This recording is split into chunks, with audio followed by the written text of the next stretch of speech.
Fried rice তো অনেকে অনেকভাবেই বানান, তো এটা খুবই একটা ইজি ফর্মুলাতে তৈরি করলাম এবং সময়ও কম লাগলো, আর খেতেও সেটা হেভি টেস্টি হয়। রেসিপি যদি পছন্দ হয় একটা লাইক করে দেবেন, আর আমার চ্যানেলে নতুন বন্ধু হয়ে থাকলে সাবস্ক্রাইব করতে ভুলবেন না। আর এই রেসিপিটা একবার করে ট্রাই করে দেখবেন, আর কেমন হলো সেটা আমাকে অবশ্যই কমেন্ট বক্সে জানাবেন। আমরা এবার ফ্রাইড রাইস বানাবো, তো তার জন্য আমাদের লাগবে বাসমতি চাল। আমি এখানে ফরচুনের নিয়েছি, আপনারা চাইলে যে কোনো, যেমন ইন্ডিয়া গেটটাও নিতে পারেন, কিন্তু ফরচুনটা ভালো। আর সেটাকে আমরা ভালো করে ওয়াশ করব চালটাকে।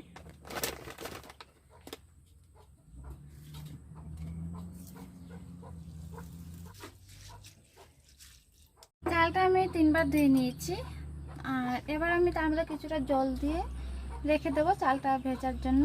আধা ঘন্টার মতো রাখলে হয়ে যাবে।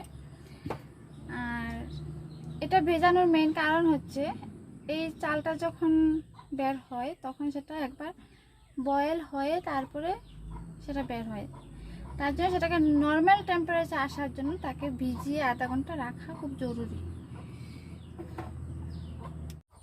আমি চালটা রান্না করার জন্য এখানে জল গরমে বসে দিয়েছি, আর সেই জলের মধ্যে আমি দিয়ে দেবো একটা দারচিনি টুকরো, 3টে এলাচ আর গোলমরিচ গুঁটো, আর সেই সাথে দেবো 2টো তেজপাতা।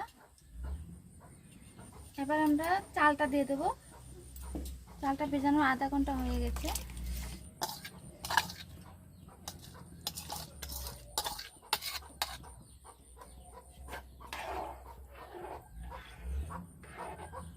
সেই সাথে দিয়ে দেবো 1 চামচ রিফাইন অয়েল, তো ভাতটা বেশ ঝরঝরা হবে।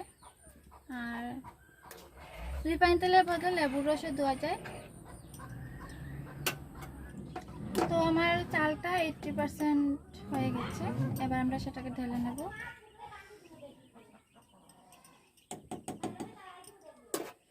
তার জলটা ঝরিয়ে নিয়েছি, আর সেই সুন্দর ঝরঝরা চাল রান্না হয়েছে। তো এবার আমরা এটাকে সাইডে রেখে দেবো, আর আসছি মেইন প্রসেসে।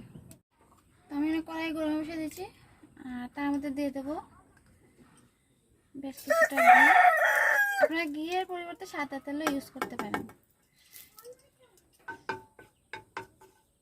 কোনো ঝামেলা নেই, খুব তাড়াতাড়ি এসে হয়ে যাবে। আর আমরা এই ঘিয়ের মধ্যে কাজু কিশমিশগুলো দিয়ে দেবো, এগুলো ভাজা হবে। আর সেই সাথে দিয়ে দেবো গাজর কুচি করে নিয়েছি, এগুলো আপনারা চাইলে তার মধ্যে বিন কড়াইশুঁটি দিতে পারেন, আমি দেইনি। সেটাকে হালকা ভেজে নেব। এবার তার মধ্যে দিয়ে দেবো এখানে কাঁচা লঙ্কা কুচি করে নিয়েছি, কাঁচা পাকা।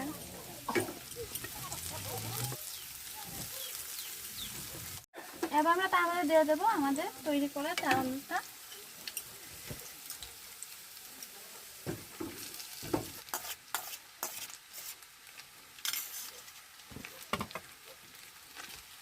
আমরা সেটাকে ভালোভাবে মিশিয়ে নেব।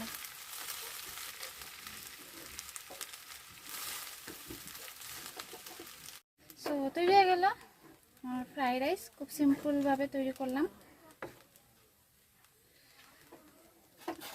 এবার আঁচটা বন্ধ করে দেব।